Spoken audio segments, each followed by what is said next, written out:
আসসালামু আলাইকুম, ওয়েলকাম করছি রিয়াসাত আজিম। ভিন্ন ধর্ম মতাদর্শী যারা শুনছেন সবার প্রতি আন্তরিক কৃতজ্ঞতা।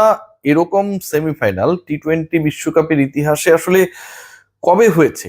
এত রান, এত ছক্কা, এত চার, দুজন ব্যাটসম্যান, একজন যিনি নিয়মিত একাদশে সুযোগ পাচ্ছিলেন না, আবারও বলতেই হচ্ছে সঞ্জু স্যামসন, এবং জ্যাকব ব্যাথেল যিনি মাত্র 22 বছর পেরিয়েছেন।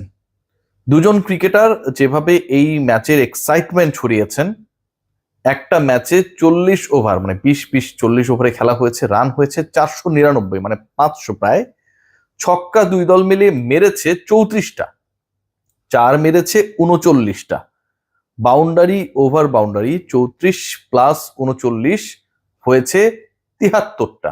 একটা ম্যাচে 73টা টোটাল বাউন্ডারি ওভার বাউন্ডারি। এবং সেই ম্যাচের মীমাংসা হয়েছে 253 পেরিয়ে 254 করতে হবে ইংল্যান্ডকে নিউজিল্যান্ডের প্রতিপক্ষ হতে গেলে রোববারের ফাইনালে আহমেদাবাদে। সেখানটায় তারা গিয়ে থেমেছে শেষ পর্যন্ত 246 রানে। এমন এক ম্যাচ হয়েছে যেই ম্যাচটা শেষ 3 ওভার পর্যন্ত বলা যাচ্ছিল না যে আসলে কোন দল জয়ী হবে। শেষ 18 বলে প্রয়োজন 45 রান। জ্যাকব ব্যাথেল, যার আলোচনা হচ্ছে 22 বছর পেরোনো, তিনি অস্ট্রেলিয়ায় গিয়ে অস্ট্রেলিয়ার মাটিতে যিনি শতক হাঁকিয়েছেন, ইন্টারন্যাশনাল টি-20তে তিনি আজ শতক পেয়েছেন। টি-20 বিশ্বকাপের ইতিহাসে দ্বিতীয় দ্রুততম শতক তিনি আজ করেছেন, এবং এবারের আসরে দ্বিতীয় ব্যক্তিগত সর্বোচ্চ রানের রেকর্ডটাও তার। সেই ব্যাথেল ছিলেন সেই সময়টায় ক্রিজে। ছক্কা হয়েছে, চার হয়েছে, 499 রান হয়েছে, বাউন্ডারি ওভার বাউন্ডারির প্লাস করলে 73-এ গিয়ে থেমেছে। অসাধারণ ফিল্ডিংও হয়েছে। যেই ছেলেটার কথা বলছিলাম যে 22 বছর পেরোনো, সেই ব্যাথেল যেন পুরো ইংল্যান্ডের ভার বহন করছিলেন সেই সময়টায়। ভারতকে, ভারতের মাটিতে, মুম্বাই, যেখানটায় সকল সেলিব্রিটিরা উপস্থিত মাঠে, কে নেই, তাদের সামনে হারিয়ে দিতে হবে, এরকম একটা প্রতিজ্ঞাবদ্ধ অবস্থায় সেই তাকে আউট করার ক্ষেত্রে হার্দিক পান্ডিয়া যে বুদ্ধিদীপ্ত থ্রো করেছিলেন, ম্যাচের মোড়টা আসলে ওখানটায় ঘুরে যায়।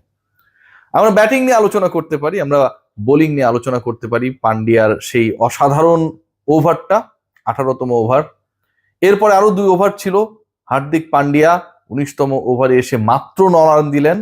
শিবাম দুবে, রেগুলার বোলার, কারো উপর আস্থা রাখার সুযোগ নেই, একজন বোলার মনে হচ্ছিল শর্ট ইন স্কোয়াডে, সেখানটায় তিনি শেষ পর্যন্ত কত রান ডিফেন্ড করতে পারবেন, এরকম একটা সিচুয়েশন যখন, ঠিক তখন তার আগের 2 ওভারে পান্ডিয়া এবং তার পরের ওভারটায় যেভাবে আমার কাছে মনে হয় যে জসপ্রীত বুমরা বল করলেন, ম্যাচের মোড় ঘোরানোর ক্ষেত্রে, ইংল্যান্ড ব্যাটারদেরকে চাপে ফেলার ক্ষেত্রে এটা একটা বড় রোল প্লে করেছে।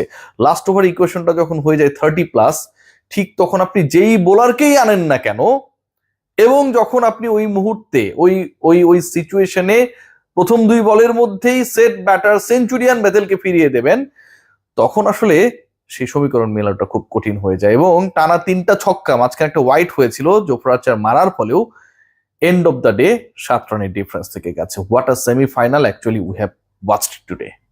এটাই আসলে এই মুহূর্তে টি-20 ক্রিকেট। এই ক্রিকেটকে, এই ম্যাচকে, ভারতকে, ইনফ্যাক্ট গৌতম গম্ভীর যখন অক্ষর প্যাটেলের অসাধারণ